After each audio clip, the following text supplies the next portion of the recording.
বিড়ালের মতো 500 বছর বেঁচে থাকার কোনো লাভ নাই, সিংহের মতো 1 ঘন্টা বাঁচতে চাই। মাদ্রাসা বন্ধ করে দিচ্ছে। আমি বলেছি, দেখো সরকার, তোমার বাপের পয়সা দিয়ে মাদ্রাসা তৈরি করা হয় নাই। এই মাদ্রাসা তৈরি হয়েছে এই দেশের গরিব মুসলমানের মুরগির ডিম বিক্রি করা পয়সা দিয়া। এদেশের চাষির বাগানে কদু গাছ লাগাইছে, প্রথম কদুটা মাদ্রাসায় দেব, ওর কদু বিক্রি করা পয়সা দিয়া, মুষ্টি চাউল দিয়া মাদ্রাসার ঈদ তৈরি হয়েছে। তোমার বাবার টাকা দিয়ে মাদ্রাসা তৈরি করা হয় না। ভয় পাওয়ার কারণ নাই, ভয় পাবেন না। মানে পৃথিবীর চতুর্দিকে মুসলমানের উপরে যে নির্যাতন শুরু হয়েছে, বিশেষ করে বাংলাদেশের মুসলমানদের উপরে, আলেমদের উপরে, ইসলামী দলগুলির উপরে যে নির্যাতন নিষ্পেষণ শুরু হয়েছে, এটা শুরু হয়েছে পৃথিবীর প্রসব যন্ত্রণা। এই প্রসব যন্ত্রণার ভেতর দিয়ে যে সন্তান প্রসব লাভ করবে আগামীকাল, সেই সন্তানের নাম ইসলাম। ইসলাম, ইসলাম। দেশের শ্রেষ্ঠ সন্তান হচ্ছে আলেম ওলামা, পীর বুজুর্গ। বলেন সুবহানাল্লাহ। দেশের শ্রেষ্ঠ সন্তান পীর মাশায়েখ আলেম ওলামাদের বিরুদ্ধে কোন জায়গায় কোন দুর্ঘটনা ঘটলেই তাদেরকেই দায়ী করা হয়। হরকুতুল জিহাদ, লাদেন বাহিনী, তালেবান নাম করে আলেমদেরকে গ্রেফতার করে এই সরকার পুলিশ দিয়ে নির্যাতন করেছে সরকার। একথা সর্বজনবিদিত যে সন্ত্রাস এবং হত্যা ধর্ষণের 90% অনুষ্ঠিত হয় কলেজ বিশ্ববিদ্যালয় পড়ুয়াদের মধ্য থেকে। আর চরিত্র সৃষ্টির শ্রেষ্ঠ কারখানা মাদ্রাসাগুলি এই সরকার একটা একটা করে বন্ধ করার পরিকল্পনা গ্রহণ করেছে। যেই মাদ্রাসা মানুষের চরিত্র সৃষ্টি করে, বর্তমান সরকার সেই মাদ্রাসাগুলি একটা একটা করে ধ্বংস করার পরিকল্পনা গ্রহণ করেছে। দেশের এই চরম দুর্দিনে দেশপ্রেমিক জাতীয়তাবাদী শক্তি এবং ইসলামী আন্দোলনরত দলগুলো সহ গোটা জাতিকে আহ্বান জানাই, ঈমান হেফাজত এবং দেশের স্বাধীনতা রক্ষার জন্য সকল প্রকার ভেদাভেদ ভুলে যান। সেই সাথে দলীয় সংকীর্ণতার ঊর্ধ্বে উঠুন। আভ্যন্তরীণ কোন্দল থাকলে মিটিয়ে ফেলুন। একমাত্র মুসলমান পরিচয়ে কাঁধে কাঁধ মিলিয়ে দাঁড়ান। আর ঐক্যবদ্ধ হয়ে কোরআনের আন্দোলনকে, কোরআন প্রতিষ্ঠার আন্দোলনে ঝাঁপিয়ে পড়ুন। সকলকেই মনে রাখতে হবে, কাফের, মুশরিক, মুনাফিকদের অধীনে গোলামীর জিন্দেগির চাইতে ঈমান হেফাজত এবং স্বাধীনতা রক্ষার জিহাদে শরীক হয়ে শাহাদাতের মৃত্যু 1000 গুণে শ্রেয়। আমি বাংলাদেশের সমস্ত ওলামায়ে কেরাম, মাশায়েখে এজাম সকলকে বিনীতভাবে অনুরোধ করি, ওলামা, মাশায়েখ, ইসলামী দলগুলি যদি এক হয়ে যায়, এই দেশে ইসলাম কায়েম করা কোনো কঠিন বিষয় নয়। আমার এই কথা কি ঠিক? ওলামারা এক হইলে, পীর সাহেবরা, ইসলামী দলগুলি এক হলে ইসলাম যে কায়েম হয়ে যাবে, এ কথা আমাদের শত্রুরা বোঝে নাকি বোঝে না? বোঝে কি না? বোঝে বলেই এক হতে দেয় না।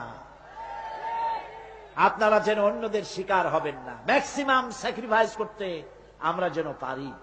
সমস্ত টুপি আমরাই 5 কলি বানাইতে পারবো না, সম্ভব? সব টুপিগুলি গোল বানাইতে পারবো না, সব টুপিগুলি কিস্তি বানাতে পারবো না। জামায়, টুপিতে, বিভিন্ন ব্যাপারে কিছুটা ব্যতিক্রম তো থাকবেই, অতীতেও ছিল, এখনো আছে।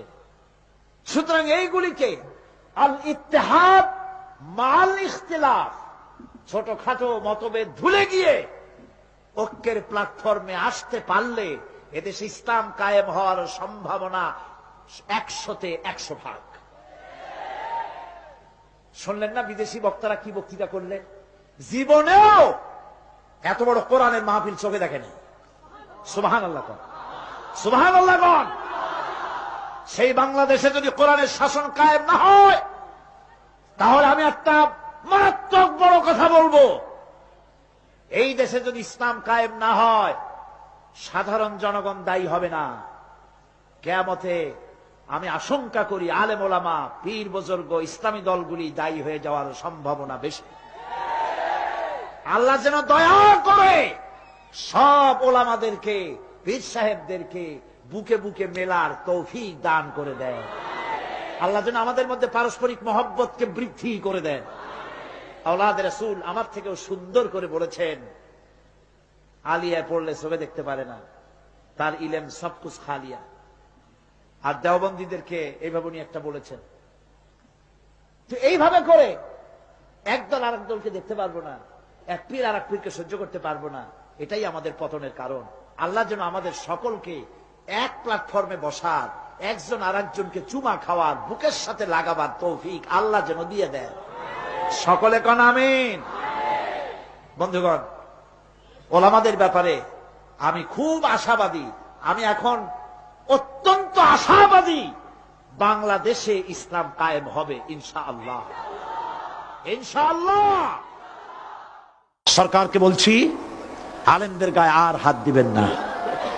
মুফতি ইজহার সাহেবের সঙ্গে বেয়াদবি করেছেন। তিনি আলেমদের ওস্তাদ, হাজারো আলেমদের ওস্তাদ। তিনি কওমি মাদ্রাসার আলেম। আমি জীবনেও কওমি মাদ্রাসায় পড়িনি, আলিয়ায় পড়েছি। মনে করবেন না আমাদের মধ্যে দুশ্মনী আছে, কারো গায়ে হাত দিলে আর একজন কথা বলবে না। আর একজন বাংলাদেশের আর একজন আলেমের গায়ে যদি সরকার হাত দেয়, বাংলাদেশ দাবানলের মতো দাউ দাউ করে আগুন জ্বলবে। গত 5 বছর এইসব মোরতাদরা এরাই ছিল তোমাদের আপন, আর আলেমরা ছিল দুশ্মন। আহারে বেচারা আলেম, আহা, এই আলেমরা দেশের কি ক্ষতি করছে বলেন আপনারা? কি ক্ষতি করেছে আলেমেরা? আপনারা বলেন, সাদা দিলে জবাব দেন। আলেমরা বোমাবাজি করে, সন্ত্রাস করে। বাংলাদেশের থানাগুলি চেক করেন। আমার কথা কেন শুনবেন? চেক করেন বাংলাদেশের সমস্ত থানা। এই থানায়, সবগুলি থানায় দুষ্কৃতকারীদের লিস্ট আছে। খুনি, ডাকাত, মাস্তান, চাঁদাবাজ, চোর, সকলের লিস্ট আছে। আছে না? ব্ল্যাক লিস্ট আছে না? কয়জন মাওলানার নাম আছে খোঁজেন। মাদ্রাসা শিক্ষিত কয়জনের নাম আছে? কয়জন পীরের নাম আছে? এই আলেমদেরকে তোমরা রাজাকার বানাইছো। আলেম দেখলেই রাজাকার। আহারে, মাথায় টুপি আর দাড়ি, স্বাধীনতা বিরোধী। তোমাদের 5 বছরের শেষ আমলে মানুষেরা মাথায় টুপি পরে সাহস পায় না রাস্তায় বেরিয়ে। তোমরা বলো সেনাবাহিনী তোমাদের হারাইছে। শাইখুল হাদিস আল্লামা আজিজুল হক, আমি যার ছাত্র হওয়ার যোগ্যতা রাখি না, এত বড় আলেম, 60 বছর বুখারী শরীফ পড়াইছেন। 60 বছর।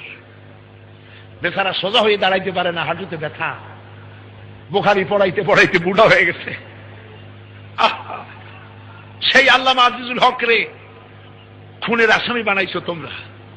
শয়তানিও কথা বিশ্বাস করবে? আল্লামা আজিজুল হক মানুষ খুন করছে, শয়তানি বিশ্বাস করবে?